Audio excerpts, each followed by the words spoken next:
Hello बच्चों, स्वागत है आप लोगों का जीएमबी ऑनलाइन क्लासेस में। मेरा नाम इब्रार है।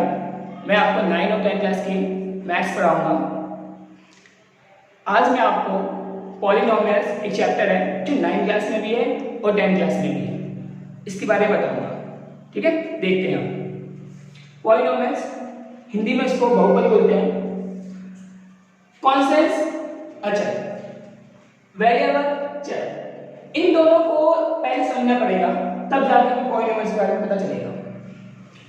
डेफिनेशन है इसकी, when any symbol having fixed numerical value then it's called constant. जब किसी सिंबल का मान निश्चित हो उसे अचर कहते हैं। सिंपल में फिक्स न्यूमेरिकल वैल्यू, हमें इतना याद रखना है जो कॉन्स्टेंट्स होते हैं उसके अंदर जो नंबर्स होते हैं उनकी वैल्यू कभी चेंज नहीं होती, उनकी वैल्यू हमेशा क्या होती है, फिक्स होती है।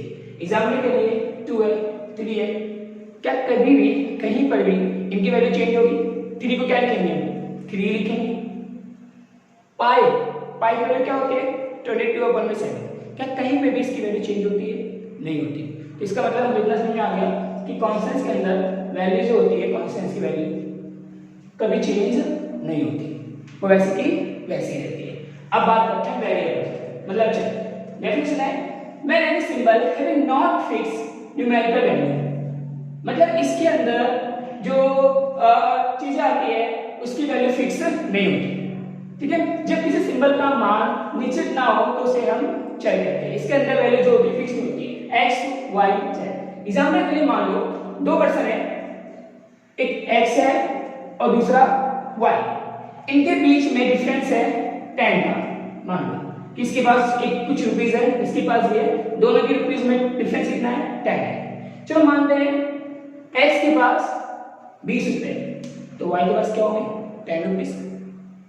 अगर मान लो इसके पास 50 रुपीस है, तो y के पास कितने होंगे, 40 रुपीस। दोनों के बीच में गैप कितना, हमेशा 10 ही रहेगा। इसका मतलब क्यों 10 क्या है, 10 एक कांस्टेंट है और xy क्या है, वेरिएबल है।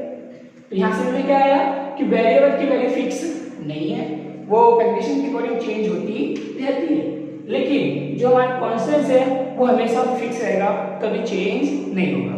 इसका मतलब आपको कांस्टेंट और वेरिएबल समझ में आ गया है। ठीक है, आगे चलते हैं अलजेब्रिक एक्सप्रेशन। अब क्या होता है algebraic expression, a combination of constant and variable.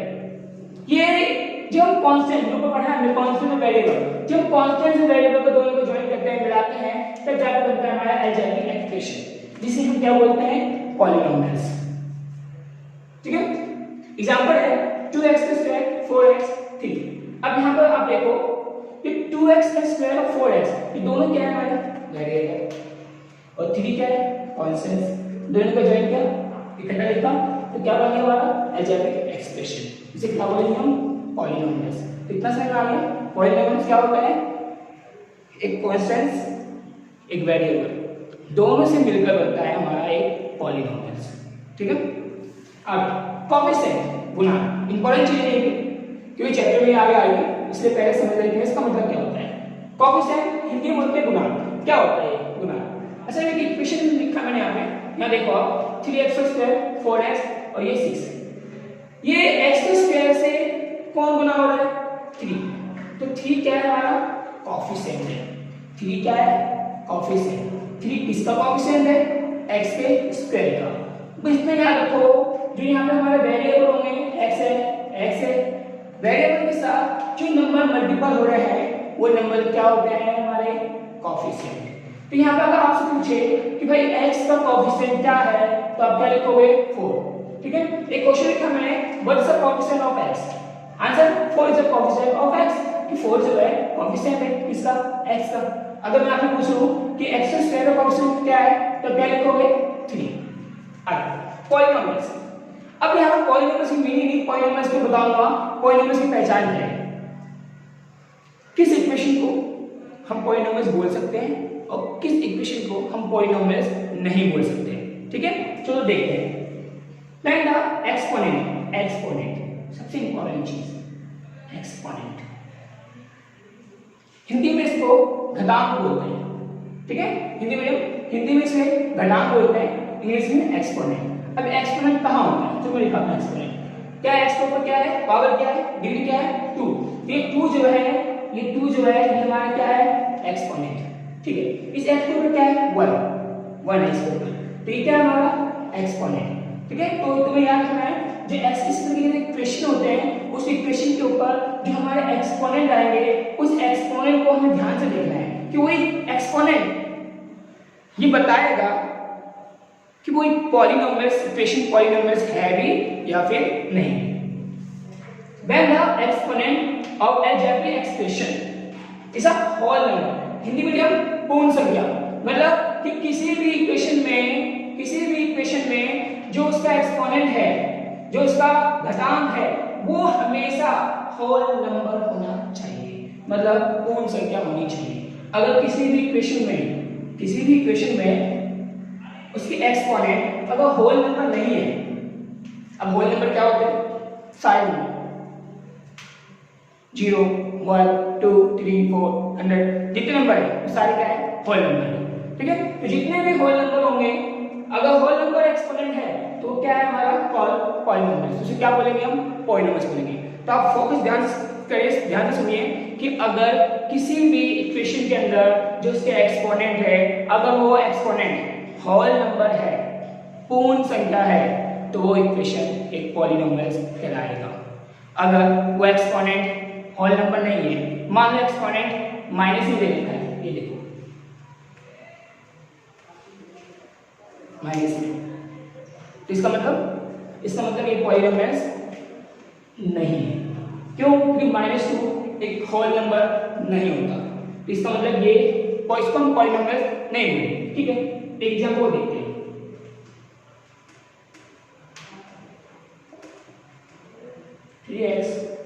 अच्छा इस x का एक्सपोनेंट क्या है 1/2, क्या होल नंबर है? जी नहीं, ये एक रैशनल नंबर है। तो आपको समझ में आ गया होगा कि जब तक एक्सपोनेंट होल नंबर नहीं होगा तब तक वो इक्वेशन को हम पॉलिनोमियल्स नहीं बोलेंगे, ठीक है।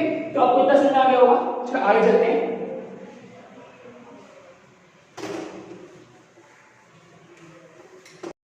चलो अब देखते हैं degree of polynomials. Degree of polynomials क्या होता है? Highest power of x in a polynomials. जब पॉलिनोमियल्स देखते हैं इक्वेशन के अंदर, इसमें यहां देखो इक्वेशन है 3x² 4x + 1, इसके अंदर 2 पावर भी है, एक्सपोनेंट 2 भी है, 1 भी है, लेकिन हाईएस्ट कितनी है इसमें 2 है। तो इसका मतलब डिग्री ऑफ पॉलिनोमियल्स किसे बोलते हैं? हाईएस्ट डिग्री को। तो हमें ध्यान देना है कि जो हाईएस्ट डिग्री होगी उसको ही हम डिग्री ऑफ पॉलिनोमियल्स बोलेंगे, ठीक है। तो इसके एग्जांपल देखिए कुछ यहां पर। First example 3x + 1। अब इसके अंदर क्या है? इस polynomials in the variable x, इसके अंदर वेरिएबल क्या है x है और इसकी हाईएस्ट डिग्री क्या है 1 है, ठीक है। अब इसके बाद देखते हैं सेकंड 2x² 3x + 1 जब पॉलिनोमियल्स इन द वेरिएबल्स में भी वेरिएबल x ही है। अगर यहां पर मान लो y होता यहां पे तो मैं वेरिएबल की जगह क्या लिखता y लिखता, ठीक है। तो यहां पे भी x है तो हमने वेरिएबल x ही लिखा है, तो डिग्री 2, तो यहां पर हाईएस्ट डिग्री कितनी है 2 है। थर्ड एग्जांपल 6x³ 2x² + 4 जब polynomial in variable x of degree 3, इसकी हाईएस्ट डिग्री क्या है 3 है। तो तुम ध्यान देना है फिर अगर आ जाए इक्वेशन और पूछे कि डिग्री ऑफ पॉलिनोमियल्स क्या है तो तुम्हें देखना है सिर्फ हाईएस्ट डिग्री और उसके अकॉर्डिंग तुम्हें बताना है आंसर कि उसकी हाईएस्ट डिग्री क्या है, वो इसका डिग्री होगी। आगे फर्स्ट कांस्टेंट पॉलिनोमियल, ये काम बहुपद। अब polynomial of degree 0 is called a constant polynomial. जिसकी डिग्री 0 होती है उसको कांस्टेंट पॉलिनोमियल्स बोलते हैं। एग्जांपल fx = 7 है। अब यहां पर 7 है तो मेरे में डिग्री तो है ही, और उसमें तो ये पॉलिनोमियल्स कैसे है 7, क्योंकि इसमें तो कोई वेरिएबल नहीं है, तो इसको हम ऐसे लिख सकते हैं 7x⁻0। एक बात पता होगा आप लोगों को कि जब भी किसी भी संख्या की पावर 0 हो तो वो किसके बराबर होती है 0 के। इसको हम ऐसे लिख सकते हैं 7x⁻0, तो 7 ये किसी की पावर में 0 होगी तो किसके बराबर होता है 1 की। अगर मैं 100 की पावर में 0 कर दूं उसका मतलब क्या होगा 1 होगा। तो यहाँ पे ये हमारा फर्स्ट हो गया कांस्टेंट पॉलिनोमियल्स, ठीक है, जिसकी पावर कितनी होती है 0 होती है। सेकंड लीनियर पॉलिनोमियल्स, रैखिक बहुपद, ठीक है, रैखिक बहुपद में अब पॉलिनोमियल्स और डिग्री 1 इसे कॉल अ लीनियर पॉलिनोमियल, जिसकी डिग्री 1 हो, हाईएस्ट डिग्री, या हाईएस्ट डिग्री पर नहीं सर, हाईएस्ट डिग्री, ठीक है, अधिकतम पावर, जब हाईएस्ट डिग्री 1 हो उसको हम क्या बोलेंगे लीनियर पॉलिनोमियल। देखो एग्जांपल 3x + 1, इस x की मैक्सिमम पावर क्या है 1 है, तो क्या हो गया लीनियर पॉलिनोमियल। x इसकी क्या है 1, क्या हो गया linear polynomial. Second quadratic polynomials, quadratic polynomials क्या होता है जिसकी हाईएस्ट पावर कितनी हो 2 हो, जब हाईएस्ट पावर 2 हो उसको हम बोलेंगे क्वाड्रेटिक पॉलिनोमियल्स, ठीक है। 3x² + 4x 1, इसमें देखो 2 पावर है 1 पावर है, हाईएस्ट पावर क्या है 2 है, तो ये जो एक पॉलिनोमियल्स है ये किस में जाएगा, ये क्वाड्रेटिक पॉलिनोमियल्स में जाएगा, ठीक है। सेकंड थर्ड, अब देखो इसमें फोर्थ में क्यूबिक पॉलिनोमियल्स। अब इस क्यूबिक पॉलिनोमियल्स में क्या होता है जिसकी हाईएस्ट पावर क्या हो 3, जब हाईएस्ट पावर 3 होती है तो उसको हम बोलते हैं क्यूबिक पॉलिनोमियल्स, ठीक है। अब देखते हैं बाकी, चलो बच्चों अब पॉलिनोमियल्स से लेकर एक फर्स्ट टॉपिक स्टार्ट हो रहा है पॉलिनोमियल्स का। इस चैप्टर में अलग अलग टॉपिक आएंगे, ठीक है। फिर फर्स्ट टॉपिक है पॉलिनोमियल्स से लेकर relationship between zero and coefficient. ये हमें पता है कोएफिशिएंट क्या होता है और ये जीरो क्या होता है, ये हम 9 क्लास में पढ़ चुके हैं। जो हम एक तो इक्वेशन है x² 7x + 10, इस इक्वेशन को हम सॉल्व करेंगे। इक्वेशन है एक क्वाड्रेटिक पॉलिनोमियल्स, क्यों हाईएस्ट पावर क्या है इसकी 2 है, तो इक्वेशन कैसा है क्वाड्रेटिक पॉलिनोमियल्स। अब इक्वेशन के हम क्या करेंगे सॉल्व करेंगे। सॉल्व किस मेथड से करेंगे, split of middle term. Split of middle term होता है, बताऊंगा सिखाऊंगा क्या होता है ये, उसके द्वारा हम इसको सॉल्व करेंगे। तो सॉल्व करने के बाद जो आंसर आएगा वो 0 होगा और इसमें हाईएस्ट पावर कितनी है 2 है, तो कितने जीरोस निकलेंगे इसमें 2 आएंगे। ये 9 क्लास में पढ़ा ध्यान में कि हाईएस्ट पावर जितनी होती है उस इक्वेशन के अंदर उतने जीरोस निकल के सामने आते हैं। तो यहाँ पे हाईएस्ट पावर क्या है 2 है, तो इसमें कितने जीरोस निकलेंगे 2 जीरोस निकलेंगे, ठीक है। तो पहले जीरो को हम अल्फा बोलेंगे और दूसरे जीरो को हम बीटा बोलेंगे। ये अल्फा बीटा कुछ नहीं है, एक सिंबल है जिसको हम जीरोस को लेकर यूज करते हैं, ठीक है। तो फर्स्ट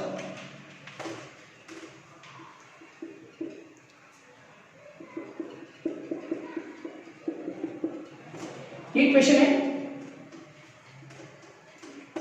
अब इक्वेशन को हम सॉल्व करेंगे इस मेथड के द्वारा। अब सॉल्व कैसे करते हैं, ध्यान से देखना। Split of middle term, first term ये है, सेकंड है और थर्ड है। फर्स्ट टर्म को लास्ट से मल्टीप्लाई करते हैं एक बार, क्या आएगा साइड में लिखते हैं 10x का स्क्वायर, ठीक है। फर्स्ट हमेशा स्टेप है इसके, स्प्लिट ऑफ मिडिल टर्म के कुछ स्टेप है, ध्यान दो कि फर्स्ट टर्म को लास्ट टर्म से मल्टीप्लाई करो, तो साइड में रफ में रख लो, ठीक है। अब मैं कुछ लेट कर रहा हूं, x इंटू 1 10x का स्क्वायर। चलिए काम करें a और b ले लेते हैं, a और b। अब आपको क्या करना है, ये a और b क्या है, एक दो नंबर है। मैं दो नंबर सोचूंगा, फर्स्ट a b, उन दोनों नंबर को मल्टीप्लाई करेंगे तो क्या आना चाहिए 10x² आना चाहिए। ये 10x² कहां से आया है, यहां से आया है। फर्स्ट नंबर को लास्ट नंबर से मल्टीप्लाई करेंगे तो जो आएगा वही जो नंबर आपने सोचा है उन दोनों नंबर को आपस में मल्टीप्लाई करने के बाद आना चाहिए। ऐसे ही एक कंडीशन उसकी है और है स्प्लिट ऑफ मिडिल टर्म की। सेकंड है मिडिल टर्म बीच का टर्म दिया क्या है 7 है। अब जो नंबर आपने सोचा है उस नंबर को प्लस या माइनस करने के बाद क्या आना चाहिए 7। या तो प्लस करो या माइनस करो, किसी से भी आ जाए, प्लस से आ जाए या माइनस से आ जाए, किसी से भी 7 आना चाहिए। कौन से दो नंबर जो आपने सोचा है, आप सोचो मन में कि वो दो नंबर कौन से हैं जिसको मल्टीप्लाई करने के बाद 10 आ जाए और उनको प्लस करें या माइनस करें कुछ भी एक तो 7 आ जाए। तो वो दो नंबर जो है सोच रहे हो आप लोगों ने, ऐसे दो नंबर जो है वो है 5 और 2। देखो दिखाता हूं, 5x, ठीक है, इंटू में 2x करना है इसको 10x का स्क्वायर। अब इसी जो नंबर हमने सोचा है इसको नीचे रखो 5x प्लस 2x क्या आएगा 7x। टूट गया मिडिल टर्म। सोचिए दो नंबर, ऐसे ही हर क्वेश्चन में हमें दो नंबर सोचना है मिडिल टर्म, ठीक है। इसी तरीके से अब यहाँ से क्वेश्चन करते हैं, ये रफ है, ये रफ पैटर्न है। अब क्वेश्चन में x का स्क्वायर प्लस हमने मिडिल टर्म को स्प्लिट कर दिया, क्या है 5x प्लस में 2x प्लस में 10, ये 7 जो है ये टूट चुका है, ठीक है। अब इसमें अगला स्टेप जो है कॉमन लेना है इन दोनों के बीच में और इन दोनों के बीच में, दोनों के बीच में कॉमन लेंगे कि क्या कॉमन है। सोचो x का स्क्वायर और 5 का स्क्वायर क्या है। अगर आपको कॉमन समझ में नहीं आ रहा तो ध्यान से देखो कि इन दोनों में एक ऐसा कॉमन टेबल ढूंढो, कॉमन टेबल जो इधर भी हो और इधर भी हो, एक तो 1 है, उसके साथ क्या चीज कॉमन है, एक x है। देखो x का स्क्वायर में x है, 5 में भी x है, तो कॉमन क्या हो गया इसके अंदर x हो गया। तो आपको x को बाहर निकाल दिया आपने, ये x का स्क्वायर था, x बाहर आ गया, यहाँ क्या बचा x, ये 5 में से x बाहर आ गया, क्या बचा 5, कॉमन लिया हमने, दोनों के पास एक कॉमन लिया है। अगर दोबारा इसको आप मल्टीपल करते हो दोनों से तो सेम कंडीशन दोबारा वैसे देंगे पहले जैसे, ठीक है। अब यहाँ से इस बारे में दोनों में सोचो एक ऐसा टेबल जिसमें 2 भी आता हो और 10 भी आता हो, किस टेबल में आता है 2 में आता है, ठीक है। तो कॉमन क्या होगा इसमें 2 हो गया प्लस का, ठीक है। अब 2 को इस 2 से मल्टीप्लाई करो, कितने हो जाएगा 1 पे x आ गया। अब 2 से 10 को मल्टीप्लाई करो, किससे आएगा 5 पे, ये आ गया, ठीक है। सॉल्व किया इसको। अब दोनों में से x प्लस 2 ये ले लिया हमने। अब एक बार ध्यान देना है तुम्हें, स्पीड ऑफ मिडिल टर्म में जो हमारे दो ब्रैकेट बनेंगे वो दोनों सेम होने चाहिए, साइन को लेकर भी कोई चेंजिंग नहीं होनी चाहिए, नंबर को लेकर कोई चेंजिंग नहीं होनी चाहिए। अगर हमारे इसमें चेंजिंग है इसका मतलब है कि जो हमने किया है स्पीड ऑफ मिडिल टर्म वो गलत है, ठीक है। ध्यान से करना है आपको। अब सेकंड इन टर्म्स को एक कॉमन लो x प्लस 5, स्टार्टिंग में f(x) इक्वल 0 है तो x प्लस 2 तो x प्लस 5 क्या हो गया, ये 0 हो गया, ठीक है। तो एक बार दोनों से लेते हैं x plus 2 equal 0 comma x plus 5 equal 0, तो x 2 को दे जाओ -2 x माइनस 5, ठीक है। तो हमारा जो है अल्फा मतलब हमारा पहला 0 है, जो 0 से हमारे वो क्या हो गया हमारे 2 माइनस और -5, ठीक है। तो ये पहला जो हमारा 2 होगा ये अल्फा होगा, तो ये 5 जो होगा बीटा होगा। माइंड डालो ये अल्फा बीटा कुछ नहीं, एक सिंबल है इसको हमें जीरोस के लिए लेट के आता है, माना आता है, ठीक है। अब आते हैं हम, इसलिए हमने क्या किया, जैसे क्वेश्चन था रिलेशन बिटवीन 0 एंड कोएफिशिएंट, तो कोएफिशिएंट तो मालूम है। अब क्वेश्चन में आओ x का कोएफिशिएंट कौन है 7, x का स्क्वायर कोएफिशिएंट कौन है 1, तो कोएफिशिएंट तो हमारा पहले से ही कहां पे है क्वेश्चन के अंदर है पहले से ही, सिर्फ हमारे पास क्या नहीं था जीरोस नहीं था, क्या हमने जीरोस निकाल लिया, हाँ निकाल लिया। तो अब हमें क्या करना है रिलेशन निकालना है इसके बीच में जीरोस और कोएफिशिएंट के बीच में, ठीक है। तो आप देखिए रिलेशन, तो रिलेशन के दो स्टेप है, पहला सम ऑफ जीरोस,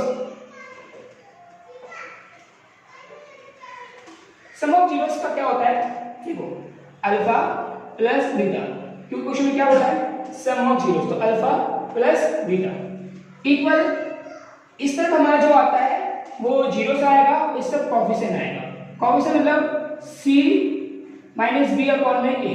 अभी b अपॉन में क्या है यहां देखो साइड में,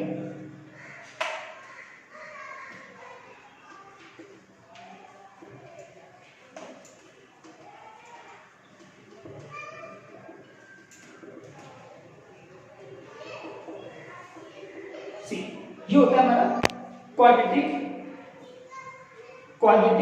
पॉलिनोमियल्स, ठीक है। तो ये x का स्क्वायर ये हमारा पहला कोएफिशिएंट, x स्क्वायर कोएफिशिएंट कौन है a, b x का कोएफिशिएंट तो कौन है b, तो तुम्हें याद देना है ये 7 जो है 7 ध्यान से फोकस 7 जो है ये हमारा b है, और जो x के आगे जो नंबर होगा वो हमारा a होगा, x का क्या है, x का कोएफिशिएंट 1 है, तो ये a जो होगा हमारा 1 होगा।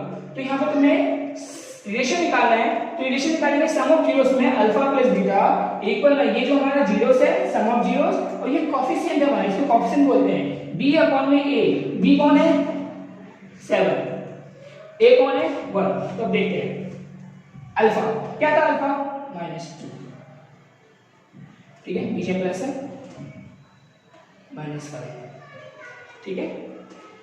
अच्छा बी पे आओ, क्या बोला मैंने, बी कहाँ होता है, ये पहला नंबर a होता है, दूसरा b होता है, x का कोएफिशिएंट b होता है, x का कोएफिशिएंट चेक करो क्वेश्चन में, x का कोएफिशिएंट कौन है 7, तो यहाँ माइनस लगा हुआ फॉर्मूले में, तो यहाँ पे -7, ठीक है, अपॉन में a किसका कोएफिशिएंट होता है x पे स्क्वायर का, कौन है x पे कोएफिशिएंट 1, तो अपन में क्या आया 1। चलो इसको सॉल्व करते हैं, प्लस माइनस माइनस, 1 के नीचे वैल्यू नहीं होती, माइनस माइनस प्लस, चेक करो क्या दोनों सेम है, हाँ, सम ऑफ जीरोस और कोएफिशिएंट दोनों की वैल्यू क्या आई, सेम आई, इसका मतलब रिलेशन हमारा हो गया। एक सेकंड स्टेप ये इसका, यहां देखो साइड में, प्रोडक्ट ऑफ जीरोस,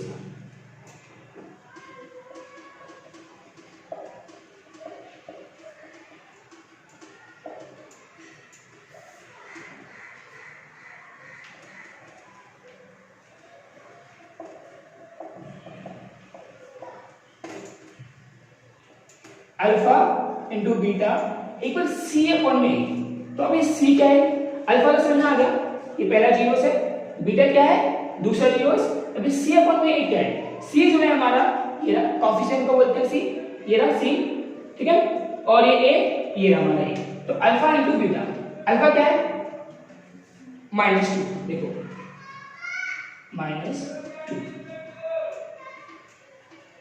इंटू में बीटा क्या है -5 इक्वल सी, क्वेश्चन जाओ देखो सी क्या है 10, क्या है यहाँ पे 10, ए देखो कोएफिशिएंट एक्स को बोलते हैं क्या है 1,